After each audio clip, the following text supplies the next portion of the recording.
Hello everyone, welcome to our YouTube channel. My name is Jocelyn Namwonge, Group 8, BBC Year 2, 2025, and we are handling Scenario 2, Asset Depreciation, Coursework 2, CFM. Let me hand over to my next colleague. Thank you. My name is Namagembe Jazira, Group 8, and I'm here to handle part of our question, which required us to design a login form that verifies the username and password. So we started by designing our form where a user will enter the username and then the password. So we declared our username and password as string. The username in our question was BBC and then the password was 2025. So if a user comes and enters a username as BBC and then the password as 2025, then the message box will display login successful and then that user will be granted access. Else, if a user enters any other username that is known BBC and the password which is known 2025, the message box will display invalid login and then the access will be denied. So we came here to our workbook, which enables the user to access the login form immediately he or she enters the Excel workbook. We named it our form login.show, which enables the login form to be displayed and then the VB model. Thank you. Let me hand over to the next colleague.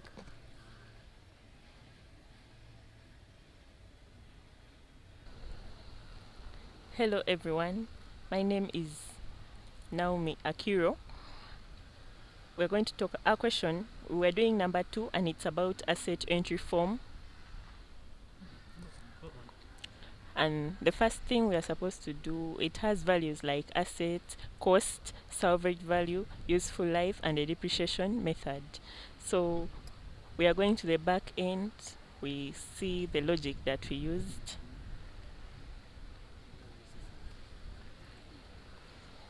So we first declare the variables, use dim as the keyword, asset name is a string, then cost and salvage value, the data type is double, dim life is long, and then you continue to you declare the variables for the other things as well. Then we go to asset name. If a user clicks and they don't write anything, the message box displays asset name required. And then if a user enters the asset name, they can proceed to the next, which is costs. So in our logic, we said if someone is writing a cost, it has to be numeric. It has to be numbers, or it shouldn't be 0. It should be above 0. So if you write a negative number or you write 0, it displays an error. The same thing we did for salvage value. Salvage value, we said it must be a non-negative. If you calculate it and it's a negative, it returns an error. And then we also calculated, the next one is if and if. So salvage value should be less than the cost. If it is more than the cost, our logic is going to display an error as well. Then we also calculated the useful life. In our logic, we said the useful life should be a whole number. If it's having a decimal point, it's going to display an error. The message box is going to display an error as well.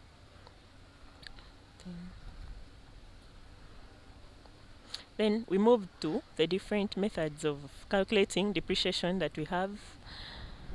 We saw, if you go to our main work, you're going to see there are 3 methods. The first one is straight line method.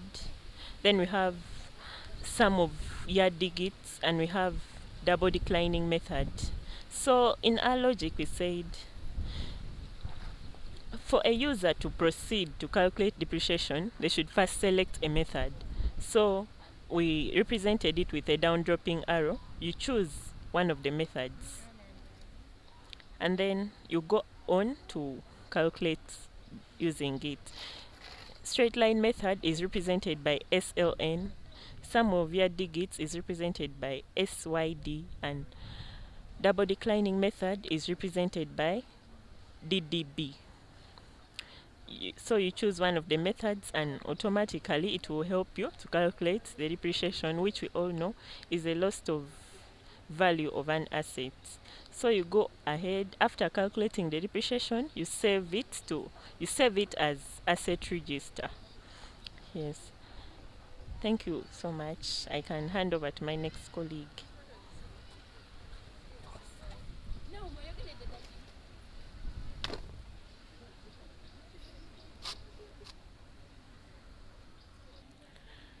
Hello everyone, this is Lumo Steven.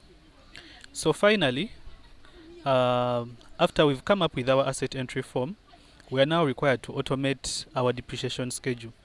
We are going to come up with logic that is going to automatically create a new worksheet named after the asset. Let me say you have you've entered your asset as land, you've entered your asset as machinery. So we expect that upon this logic, it is going to come out as, let me say, depreciation land, depreciation machinery.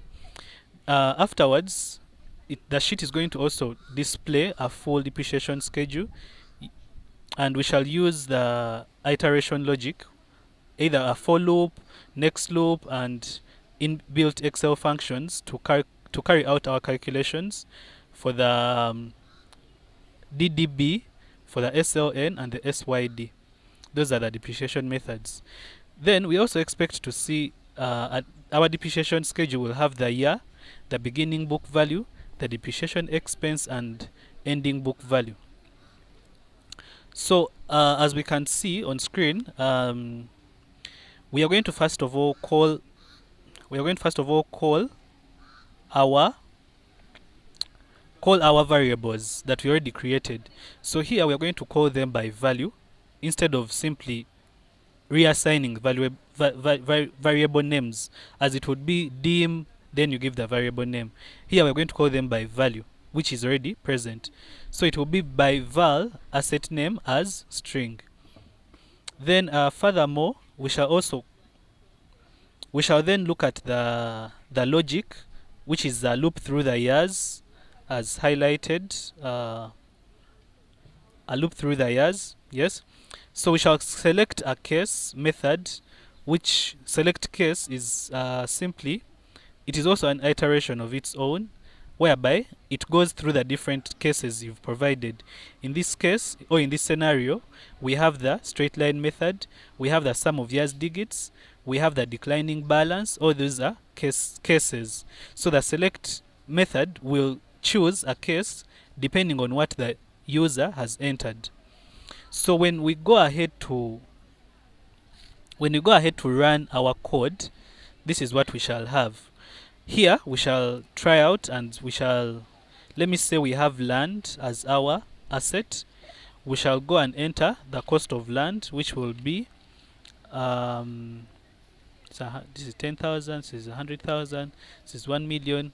Let me say that is the cost of our land, and then we say the salvage value as that. Then useful years will be 4. Then the depreciation method, we can choose straight line. Then we say submit. So our schedule has been created. So when we go and check out on our spreadsheet, this is what we have. Yes, this is what we have. We have the depreciation land. Then it has also been taken to the asset register. Thank you so much for listening.